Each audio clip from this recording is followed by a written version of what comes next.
Gold trusted gold buyers. మీరు తాకట్టు పెట్టిన బంగారాన్ని విడిపించి ఈ రోజు ఉన్న మార్కెట్ ధరకు కొనబడను. కారణం మాత్రం నేను జనరేషన్ మార్పుకి నేను వాళ్ళ తగినట్టుగా నేను అడాప్ట్ అవటమని నేను అనుకుంటున్నాను.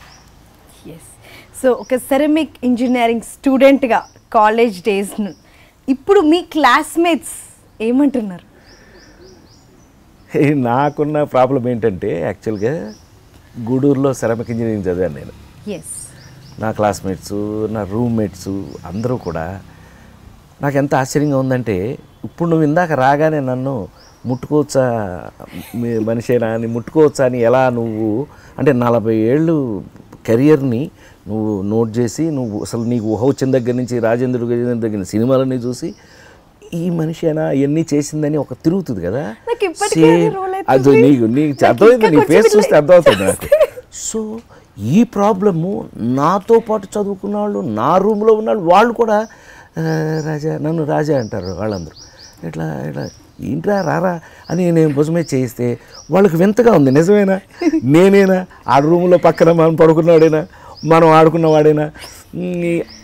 అదొక గమ్మత్తైన స్థితి. ఇది మరి సెలబ్రిటీస్కి ఉన్న ప్రాబ్లం నాకు తెలియదు కానీ, బట్ నేనైతే మాత్రం వాళ్ళ మీద ఎక్కేసి సంకలో ఎక్కేసి నేను చాలా హ్యాపీగా ఉంటాను.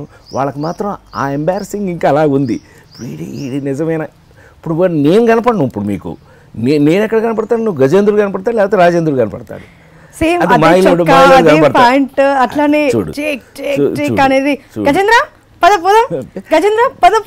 వచ్చి మీద కూర్చుని గజేంద్రుడితో మీకు భలే రిలేషన్ ఉంది అసలుకి. అద్భుతం అసలు.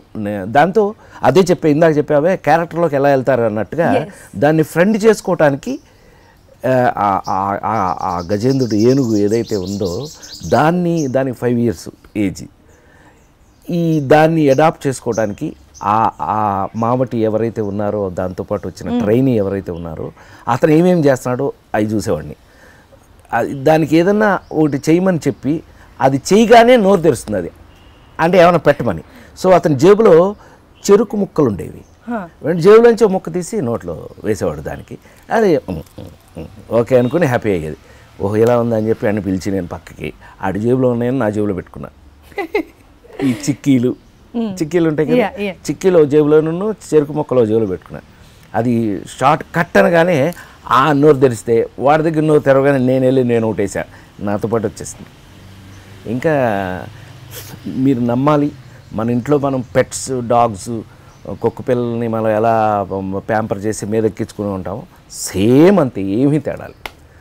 సైజు పెద్దది అంతే తప్పితే it's also like cute one of the family members అయిపోతుంది. ఫ్రెండ్ అయితే ఫ్రెండ్ అయిపోయింది అంతే.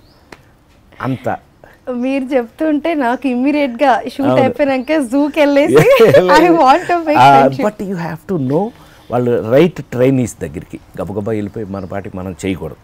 You have to take the safety and then do it. ఎప్పుడు యానిమల్స్ అవి మనకు తెలియనప్పుడు అవి తెలుసుకుని చేయొచ్చు. అది ఎనీథింగ్ ఎవ్రీథింగ్ ఉండేది అబ్జర్వేషన్ లోనే. నేనైతే నేర్చుకున్నాను ఫస్ట్. దిస్ ఈజ్ అన్ అబ్జర్వేషన్లోనే జీవితం, అబ్జర్వేషన్లోనే పెర్ఫార్మెన్స్, అబ్జర్వేషన్లోనే లైఫ్ అన్నీ తెలిసేది అక్కడ. అండ్ మీ యొక్క పాట ఇప్పటికీ ప్రతి పెళ్ళిళ్ళలో మోగుతూనే ఉంటుంది. నాకు అది రావంగానే ఆహా, నా పెళ్ళప్పుడు కూడా మా డాడీ ఈ సాంగ్ కంపల్సరీ వేయిస్తారు కదా. మీ డాడీ ఆ పాట వేసినా వేయకపోయినా వీడియో తీసి వీళ్ళంతా తిరిగి ఇచ్చేటప్పుడు బ్యాక్గ్రౌండ్లో ఆ పాట వేసిస్తారు. శ్రీరస్తు శుభమస్తు అని బాగా అదే మహానుభావులు కేవి మహాదేవన్ గారు, ఆరుద్ర గారు రాసిన ఆరుద్ర గారు, బాపు గారు, రమణ గారు, అందుకే వాళ్ళు మహానుభావులేమో. అలాంటి వాళ్ళు తయారు చేస్తే అట్లాగే ఉంటుంది అన్నట్టు. మళ్ళా మనకు ఇంకొక అదృష్టం ఏంటంటే ఎవరు ఇప్పుడు విఐపి భగవద్గీత వేసేవాళ్ళు అంతకుముందు. అంటే స్వామివారికి వాళ్ళు చనిపోతే భగవద్గీత వేసేవాళ్ళు. ఇప్పుడు అది మానేసి ఆ నలుగురు ఒక్కరై పుట్టడం, ఒక్కరై పోవడం. విఐపీలందరికీ, విఐపీ అని కాదు ఎవరిపైనా ఆ పాట వేసేస్తారు. సో గమ్మత్తు ఎక్స్ట్రీమ్స్ కదా ఇవన్నీ. ఒక మనిషి ఒక కళాకారుడి జీవితంలో ఇలా మిగిలిపోతే అది నిజంగా గొప్ప విషయం. Thanks to the people who అది తయారు చేసిన వాళ్ళకి ఆ క్రెడిట్ చెందుతుంది. ఆ పాత్ర, మళ్ళీ ఆ పాత్ర కోసం లిరిక్స్ రాసిన పర్సన్? అద్భుతం చైతన్య ప్రసాద్ అని లవ్లీ ఫిలం, చాలా అద్భుతంగా రాశారు. చాలా బ్రహ్మాండంగా అది చంద్ర సిద్ధార్థ డైరెక్షన్లో చాలా బ్రహ్మాండంగా చేశారు. అవన్నీ మెమరీస్ కదా, గుర్తుంటాయి, గుర్తుండిపోయి. ఇప్పుడు అదే చెప్తున్నా, సినిమా చేయటం ఒక ఎత్తు అయితే గుర్తుండిపోయే సినిమాలు చేయటం ఒక ఎత్తు. అది నిజంగా ఏ కళాకారుడికైనా అది అదృష్టం అని నేను అంటాను. మనకంటూ కొన్ని సినిమాలు చెప్పగానే గుర్తుండిపోయేటట్టు ఉన్నాయి. చివరికి మిగిలేదు అదే కదా, మనం పర్మనెంట్ కాదు, మనం పర్మనెంట్ ఉన్నాం. జ్ఞాపకాలే, జ్ఞాపకం ఇన్ ద సెన్స్ ఆ సినిమాలో అని అందరూ దాన్ని కోఆర్డినేట్ చేసుకోవటం, జీవితంతో మనతో దాన్ని రిలవెంట్ చేసుకోవటం, అది అలా కొన్ని మిగలటం అదృష్టంగా నేను అనుకుంటాను. అదే అదృష్టం. మనం డబ్బు ఎంత సంపాదించినా మనం పట్టుకెళ్ళే పెట్టేయలేదు కదా. ఎవడో పొరపాటును కూడా ఇంతవరకు ఎవడో ఒక రూపాయి తీసుకెళ్ళినట్టుగా నేను తెలుసుకోలే ఇంతవరకు. సో అందుకని అది పర్మనెంట్ కాని దానికోసం ఎందుకు వేస్ట్. ఇప్పుడు మనం ఏదైనా పర్మనెంట్ వాటి కోసం ప్రయత్నం చేయాలి. సార్